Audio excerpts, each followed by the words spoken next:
Bismillahirrahmanirrahim. Assalamualaikum warahmatullahi wabarakatuh. Ya, semua sang rektor ya. Ini langsung ngaji ya karena waktunya tidak banyak.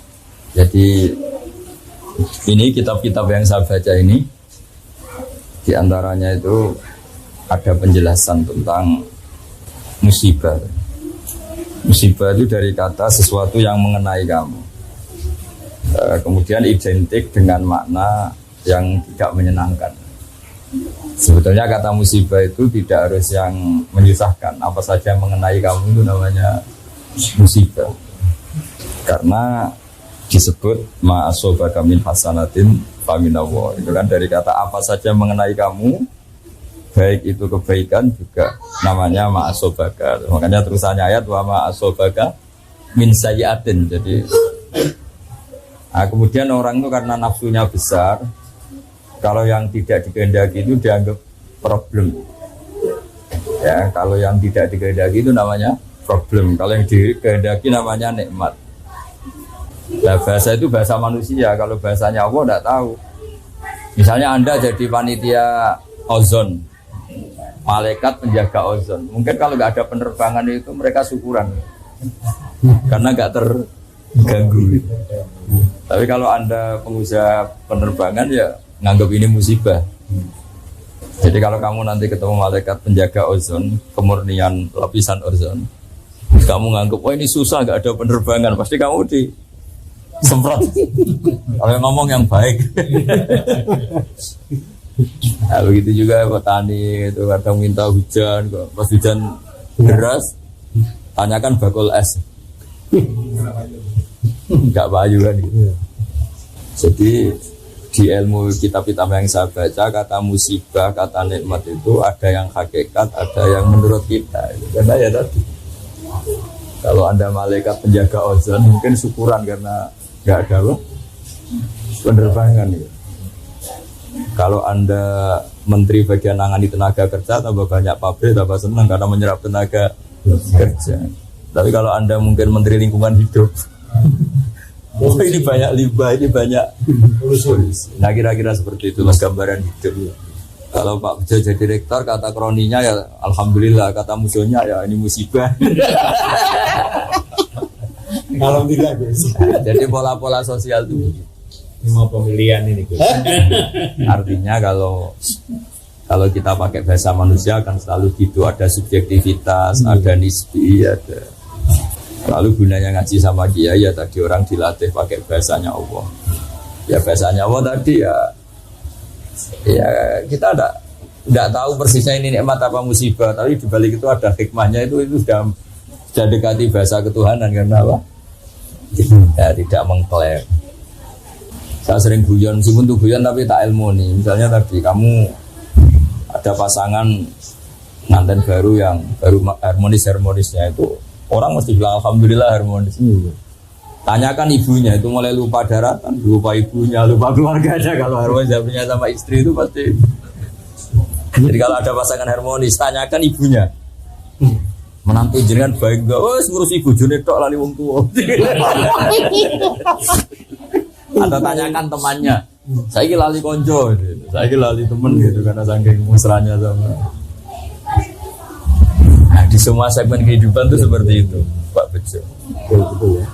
Sehingga agama itu mengajarkan bahasa-bahasa sakral yang tidak lekang oleh waktu. Yaitu misalnya baca subhanallah, maha suci Allah, alhamdulillah, subhana rabbiyal azim. Karena bahasa manusia itu tidak pernah sempurna. Yang sempurna itu bahasa ajarannya Allah. Kalau itu kan permanen, keadaan apapun ya Allah itu maha suci. Keadaan apapun ya alhamdulillah. Keadaan apapun Allahu akbar. Sekali kamu kerana manusia itu ruwet. Jadi misalnya kalau sebuah negara itu makmurnya orang taat untuk ke masjid, makmurnya orang nakal mesti ke tempat-tempat maksiat. Jadi kalau kamu berdoa makmur untuk siapa? Dan ukurannya dipakai untuk apa? Kamu dapat uang banyak, alhamdulillah. Kalau orang baik uang banyak pikirannya ya untuk nafkahi anak istri, bangun masjid ini. Nah, kalau orang nakal kan nanti pikirannya macam-macam. Mungkin ingin judi, ingin booking siapa, atau untuk kepentingan apa. Nah di sini ini baiknya agama datang untuk manusia. Terus ada ketentuan halal haram, ketentuan melawan hawa nafsu, ketentuan mengelola nafsu, ketentuan meminimalkan nafsu. Nah tanpa itu bahasa-bahasa nikmat itu hakikatnya adab, karena nikmat yang mengarah ke untuk maksiat. Nah itu pentingnya ngaji. Jadi orang akan ya tadi, kalau kamu punya toko sedang laris-larisnya, tanyakan toko rivalnya. Saya ini sepi laris wae Pak. Toko pesaing. Iya. Tapi nanti yang sedang tidak laris jangan katakan terus jatuh, tidak juga. Baru kayak laris, terus bergaya loro kabeh, tak ibadah wae. Nah, hal-hal seperti ini itu harus diperhatikan supaya orang itu menilai yang dialami tidak pakai ukuran nafsu tapi ukuran menurut Allah Subhanahu wa taala, ma'indahu. Jadi menilai, makanya disebut wal baqiyatu sholihat. Baqiyat itu sesuatu yang abadi, sholihat itu yang bagus. Makanya disebut kalimat thayyibah itu subhanallah bihamdi la ilaha illallah, itu kalimat itu tuh permanen. Tapi kalau kalimat manusia itu tidak permanen. Tadi misalnya kamu bilang nasi itu penting karena makanan pokok, tanyakan pakar diabetes. Oh, nasi itu mengandung gula, kalau orang dapat nggak boleh kan. Jadi selalu ada masalah. Jadi sama, bisa melihat itu nikmat karena bisa melihat apa saja. Kamu mulai tersiksa punya istri jelek ya karena sering banyak melihat itu. Harus sadar bahwa yang kamu punya itu paling tidak cantik itu. Baru kayak sering apa? Melihat itu. Sama. Ada orang punya Innova itu senangnya bukan main. Itu mulai ada musibah, ada temannya sana main pakai Alphard, runtuh dia. Gara-gara melihat Alphard terus kelihatan Innovanya itu jelek. Makanya guyonannya orang-orang haji itu, kalau haji kenapa kamu nangis? Semua orang tuh kok cantik karena melihat orang Pakistan, Turki yang jelek hanya istri saya. Biasa. Akhirnya gantian yang istrinya nangis. Kenapa kamu nangis? Semua orang kok ganteng, yang jelek hanya suami saya. Di sini hebatnya agama. Ukuran mengelola nikmat itu la tamuddanna ainaika. Kamu jangan pernah melihat yang tidak milik kamu, karena awal ketidaksyukuran tuh melihat. Jadi awal ketidaksyukuran tuh karena melihat. La tamuddanna ainaika, jangan arahkan pandangan kamu ke hal-hal yang ya tadi. Nah, direktur sudah syukur. Nanti kalau ketemu menteri terus dididingi, dikandang-kandani itu. Sebenarnya kok jatah gak diamu itu. Betul. Jadi menteri pendidikan juga ya bisa ngatur rektor. Ini kalau ketemu presiden bisa kok doa ya. Nah, nanti jadi presiden juga ya, tapi nanti kalau ada Indonesia ada nggak benernya, ada miskinnya juga mungkin salah-salahan. Sebenarnya semuanya juga ada problem itu. Nah, tapi kalau kita melihatnya dengan ketentuan Allah, rektor itu amanah, presiden itu amanah, menteri itu amanah. Saya pernah didatangin seorang menteri, juga pernah didatangin orang-orang top. Terus saya ini jabat top, ini gimana? Ya saya bilang, kalau itu mas'uliyah, tanggung jawab, maka itu ibadah. Tapi kalau kamu rofahiyah, dipakai hura-hura itu ya maksiat. Insya Allah tanggung jawab. Karena tanggung jawab kan malah memperbesar ganjaran kan. Kalau kamu sebelum rektor kan kebaikan kamu terbatas di teman kos, teman relasi. Tapi kalau jadi rektor kan satu uni sula. Makanya pernah ada seorang wali ditanya, kalau andaikan kamu punya doa satu untuk siapa? Untuk presiden. Kenapa ya? Kalau yang baik RT kan kebaikannya hanya satu RT. Kalau yang baik bupati hanya satu kabupaten. Kalau yang baik presiden satu negara. Jadi masyhur itu. Jadi ada seorang wali ditanya, kalau misalnya kamu levelnya RT, kalau kamu tak yang baik kan, ya namanya levelnya. Ya, makanya ada wali yang sangat luar biasa ditanya, andai kan kamu punya satu doa sosial, ya kalau doa pribadi kan tentu husnul khotimah. Kalau kamu punya jatah doa satu doa sosial, kamu peruntukkan siapa untuk presiden? Kenapa? Sekali beliau baik, manfaatnya lebih luas kan? Ya ini punya jatah doa satu, duduk anak RT yang baik, ya sudah, ya satu kawasan itu aja yang baik. Ya, jadi artinya loyalitas agama ini pada negara, pada bangsa itu tidak diragukan lagi, karena di Islam itu ada hukum sosial. Nah, cuma bedanya orang wali sama ndak. Wali itu kan Nganggap musibah itu dianggap awal kebaikan karena terus orang kembali ke Allah. Dulu itu orang nggak takut mati. Seakan-akan kalau ilmu medis itu menguasai semua. Gara-gara COVID belum ditemukan obatnya. Banyak yang tawaduk. Kemarin-kemarin kayak ada kematian itu. Udah orang PD-nya hidup. Gara-gara ada COVID. Antara orang awam sama profesor sama-sama ngitung hari. Tanya. Iya kan? Jadi selemah itu manusia ngadepin musibah. Wah, itu pontang manting semua negara katanya medisnya paling bagus kayak negara-negara maju juga pontang manting semua. Jadi makanya saya mohon dari pengajian ini, dari ngaji ini, sampai kalau sholat itu lebih kalimat yang kamu lafadzkan di sholat itu kalimat paling permanen. Robbana lakal hamdu, engkau layak dipuji, engkau maha suci, engkau maha besar, itu kalimat permanen. Kalau kalimat yang kamu bikin itu tidak ada yang permanen karena subjektivitas tadi. Ketika kamu bilang tadi penerbangan itu kosong atau minim, itu kamu anggap musibah. Kata malaikat penjaga ozon itu bagus. Ketika Kementerian Tenaga Kerja bilang banyak pabrik itu bagus penyerapan tenaga kerja, tanyakan ahli lingkungan. Iya, sama di presiden juga sama. Ketika ini jadi presiden, temannya partainya bilang alhamdulillah, tanyakan rivalnya atau musuh politiknya. Rektor juga sama, toko juga sama. Hal-hal seperti ini terus menjadikan wali-wali itu nggak bicara tentang makhluk, hanya bicara tentang Allah. Makanya terus toreko itu kan wiridan paling kelima kan Allah. Maksudnya sudahlah makhluk sudah.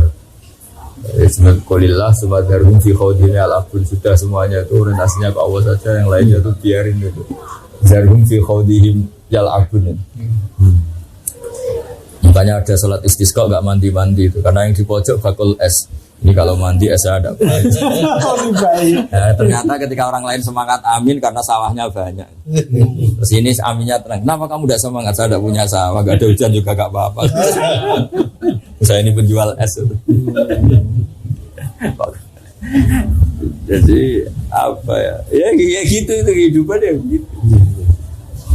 Ini kabar-kabarnya itu kata ilmuwan itu. Lapisan ozon itu membaik itu sekian puluh % gara-gara pengurangan penerbangan.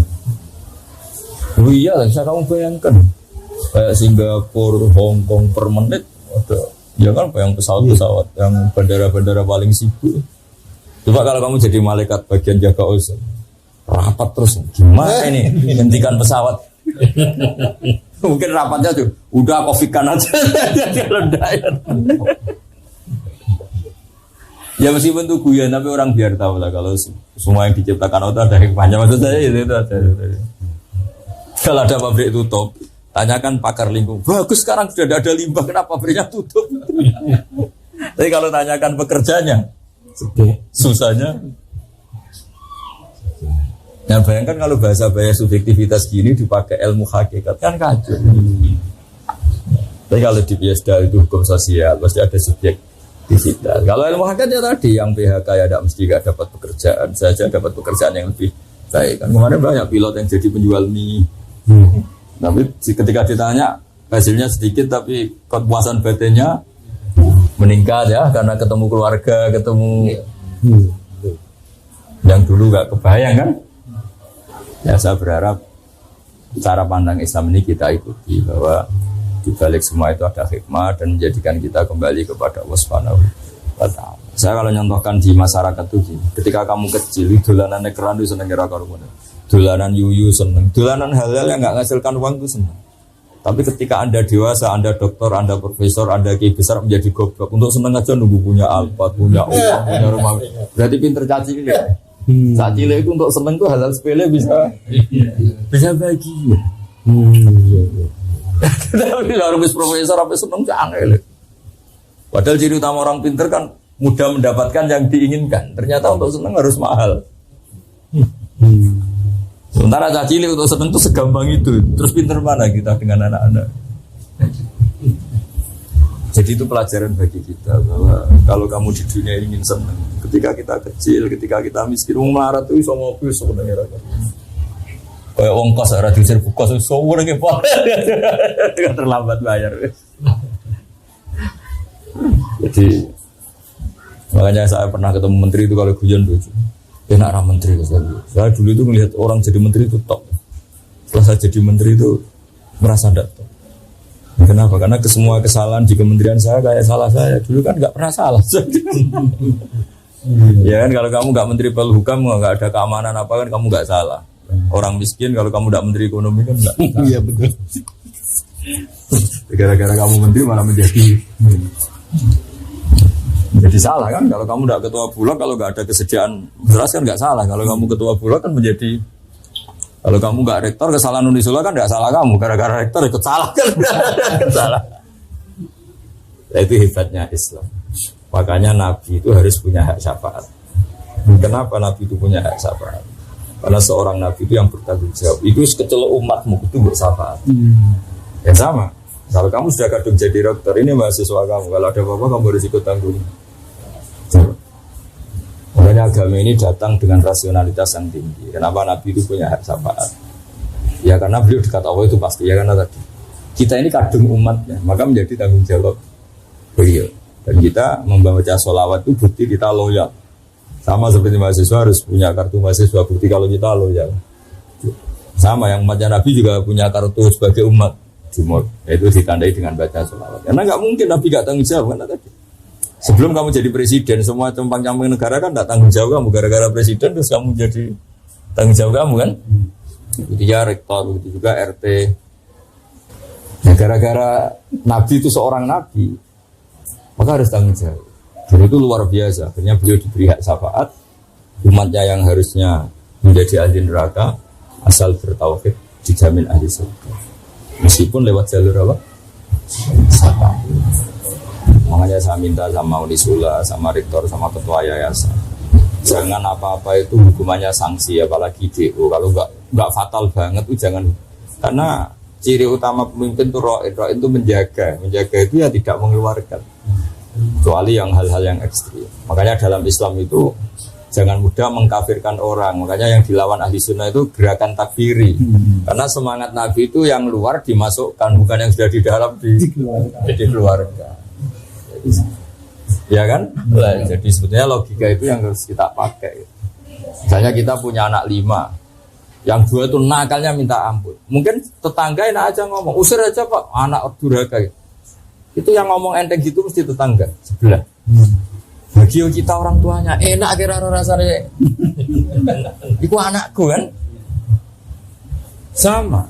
Nabi itu nggak terima kalau umatnya dikeluarkan dari Islam karena Nabi sangat mencintai umatnya. Bahkan yang nakal pun Nabi ngendikan itu tak beri hak syafaat. Syafaat ila ahli kabair umat. Saya punya jatah syafaat untuk umatku secara jelas-jelas. Karena semangatnya mengambil atau memasukkan yang luar. Nah, ya kalau anak-anak nakal itu semangat orang tuanya kan dandani. Enak wae tonggo usul kon ngusir ya. Nah, pola-pola itu yang harus kita perkuat, semangat memasukkan, semangat mengayomi, semangat jaga stabilitas, memanage konflik, memanage perbedaan. Ya tadi, di mana-mana Nabi itu memperbaiki yang kurang baik, memasukkan yang belum masuk. Makanya kenapa aliran-aliran takfiri itu ditentang mati-matian oleh mayoritas ahli sunnah, mayoritas umat Islam. Itu sebetulnya nentangnya itu bukan karena sentimen, tidak, logika sosialnya begitu di mana-mana. Ininya kita ini ya kan kita inginnya kan warga Indonesia sing rapati ngaku Indonesia itu menjadi sangat Indonesia. Yang Unisula yang belum Islami menjadi sangat Unisula. Ini semangatnya itu memasukkan bukan mengeluarkan ya. Ya kan jelas kitabnya udkhulu fi silmi kafah, kan pengumumannya untuk masuk bukan untuk keluar. Jadi logika kita menentang takfiri sudah mengkafirkan itu sebenarnya logika umum sebenarnya. Ya memang begitulah kalau kita sebagai pengayom masyarakat inginnya ya itu udah hanya dalam ahli sunnah ya. Kalau kita ketua RT, ketua RW, kita kiai, kita tokoh, inginnya ya semangatnya merangkul, bukan memukul, bukan. Jadi tadi ya pesan saya kalimat-kalimat thayyibah yang Anda baca di sholat itu jiwai, karena itu kalimat yang permanen. Kalimat yang kamu lontarkan dari diri kamu sendiri itu pasti ada subjektivitas. Itu tidak bisa kamu pakai swan Allah. Yang bisa dipakai swan Allah itu kalimat-kalimat thayyibah tadi, karena itu permanen, kebenarannya permanen. Makanya disebut wal baqiyatus sholihatu khairun inda rabbik. Tapi kalau kalimat yang kita utarakan itu subjektif semua. Bilang sayang istri ya sampai kapan kan pertanyaan. Ya kan? Cinta unisula ya sampai kapan? Nanti kalau ada konflik tawarin kampus lain yang menjanjikan, perlu dipertimbangkan juga kan. Apalagi cinta partai ya. Ya malah tinggal mana ya kan, malah ya kan. Jadi kalau cinta manusia, bencinya manusia itu ya subjektivitasnya seperti itu. Jadi kalau cinta Allah itu yang abadi. Walladzina amanu asyaddu hubbal lillah. Kalau kamu mukmin betul ya orientasi yang paling kamu cintai itu Tuhan. Nah sekarang ngaji seperti ini sudah langka. Dikira kalimat-kalimat thayyibah itu kayak mantra, kayak rutinitas. Itu enggak, itu filosofi. Ya itu kalimat permanen yang bisa kamu tanggung jawabkan depan Allah itu ya Allahu Akbar kalimat. Makanya saya bilang sering memberi contoh itu, kalau ada semut sama semut pacaran gitu misalnya, pacarannya itu di daun mangga misalnya. Dia asik sama yang disenangi pacaran. Kata-kata semut kan, saya asik pacaran karena pasangan saya mencintai saya. Sebaliknya bilang gitu. Tapi kalau kamu yang mengendalikan, kamu asik itu karena godong ini orang tak kipatno. Sekali tak kipatno tuntas kan. Ya sama, ketika kita punya alpat nikmat, kumpul istri nikmat, makan nikmat, kata malaikat bagian gempa, kon gak matur sampai aku tak huyat. Tapi kita karena keterbatasan kita sebagai manusia nganggap makan nikmat itu karena makan sate dengan istri yang kita cintai. Tapi kalau malaikat bagian gempa, kuncinya di saya. Apapun nikmatnya yang kamu makan sekali tak goyang.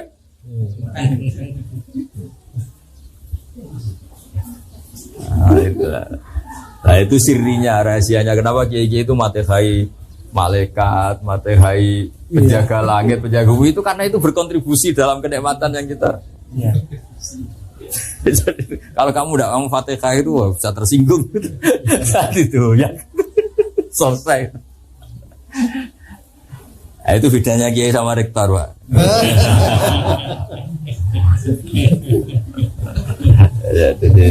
Jadi saya mohon semohon-mohonnya kalimat-kalimat thayyibah yang sering Anda baca di sholat, di luar sholat, itu patenkan di hati kamu bahwa kalimat itu yang permanen. Alaiha nahya wa alaiha namut. Atas nama kalimat itu kamu berani hidup, wa alaiha namut. Atas nama kalimat itu juga kamu sampai ketemu Allah. Wa alaiha nub'at insyaallahu minal amin. Dengan kalimat itu juga kalau ketemu Allah pakai itu. Jadi kamu ditanya Allah, "Bejo, kamu siapa?" Mukmin Gusti. Aktivitas kamu bersaksi bahwa engkau ini ala kulli syai'in qadir. Kalau depan Allah, kamu siapa? Rektor Gusti. Mana kampusnya? Sudah berkiamat kan enggak ada kampus.